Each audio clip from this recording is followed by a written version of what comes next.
Could you talk to us a bit about your journey into football and how you started?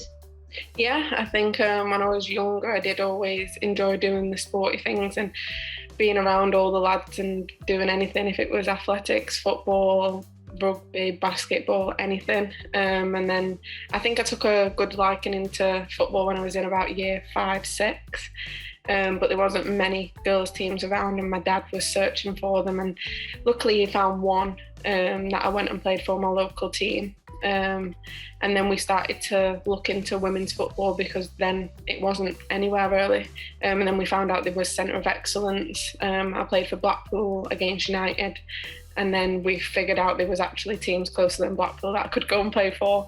So I tried for United when I was 14, I think. And then I got on as a winger, surprisingly. And then my journey went up from there, really. I went up to the under-17s. They didn't have a centre-back, so they thought I had attributes to become a centre-back, which I had never seen because I couldn't head the ball to save my life. But then it went up from there, and my first game at centre-back, I got scouted for an England camp, and then been there ever since. The versatility that you have when you're younger, if you're starting as a midfielder and then you're moving back to centre-back, yeah, really help you as a player to understand all sort of facets of the game. Yeah, I think going from a winger to a centre-back was quite a dramatic change, but I think the attributes that I did have did make sense for me to be able to do that. The coaches worked long and hard with me. At the end of training, I would stay and do heading, clearing, all stuff that wingers don't do for a good hour after training. And I used to do it as like my IDP, which was like my individual development plan. And yeah, I think they worked hard on making them attributes a bit different. And now I couldn't imagine playing wing again. You've been at Everton since 2014, I think. It's been a while.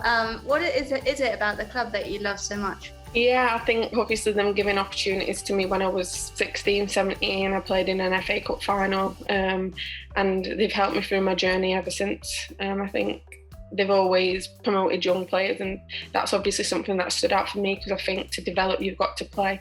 Especially changing to a centre-back so late in my career, I needed playing time to be able to develop that. Like, you can train as much as you want, but I think you have to be put in match situations to continue developing and improving. So I think Everton have always given me playing time and always invested in me as a person as well as a player, and helped me become a better person. So that's what I've always been an Evertonian. Another obviously area that you've been quite successful in is in England. You've been through a lot of the youth teams in England as well. What do you think is your standout memory so far? Because there's obviously a long way to go with you, but so far, what has stood out for you with England? I think obviously getting my senior debut. I think that's what you work hard for, going through all the age groups. The point of the age groups is to see who can break through to the seniors, and I got to a point where I was consistently picked for the seniors and played. I think I got 2 caps. So yeah, I think that would be the pinnacle of my international career so far. And I guess now, I mean, obviously you've had those injuries. It's about building back up to that point, isn't it, to get back into the seniors? Yeah, I think what's good about my position is obviously you need a lot of experience with my position, so it's never too late. I think at 24 I've just got to keep improving and enjoying my game. Obviously being out for so long, I missed a big period of the game and a lot of changes in the international setup, but obviously everyone who plays wants to play for the country, and that's what I want to do, so I'm just going to continue to work hard and see where it gets me. Sure, and you've been with the under-23s recently, under Mo again. I mean, that team is kind of bursting with talent, and I think with COVID, it's kind of pushed everyone a bit together. You're seeing like multiple age groups come together. It's really fascinating to watch from the outside. How much are you enjoying being part of that setup, and is it really showing you that there's a path now from the youth age groups to, because I know it's under Serena's sort of jurisdiction that she wanted that under 23s in place? Yeah, I think it's good for the young ones coming through as well as myself to stay involved in the international setup. Obviously, there was a big period where I wasn't involved, and then when you come back, you don't really know where you stand, you don't know what's going on. And also the same for the young girls coming through, like you finish at under-19s and the jump from being an 18-year-old developing to try and get into the seniors is massive. So I think keeping that contact time with all of the players coming through will be vital for England going forward. You touched on your ACL injury, and I know you talked to a good friend of ours, Emma Sanders, at the BBC recently, and you also touched on the fact that various players that had gone through similar things to you had reached out to you.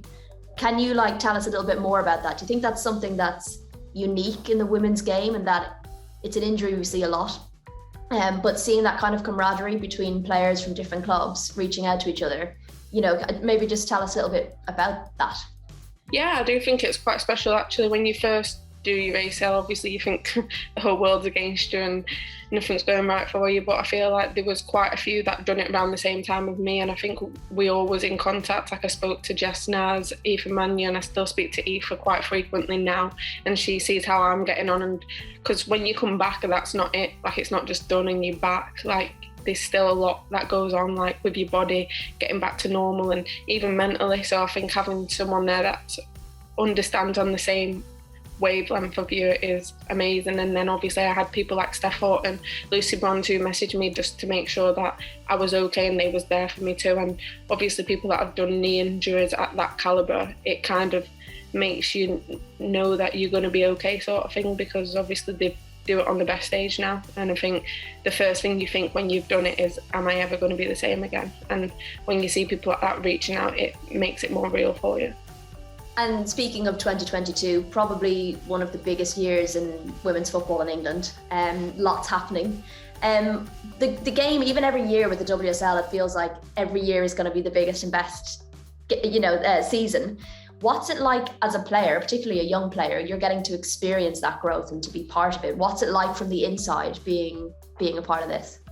Yeah, I think when I was out last year and I was watching it from the sideline, it makes you itch to want to get back involved, because some of the best players are coming over. But the league is really competitive. There's not just 1 and 2 teams now, there's 3, 4, 5 teams, and every game, as we can see in this weekend, people can take points from everyone. So I think it's enjoyable to play and enjoyable to watch, I'd hope.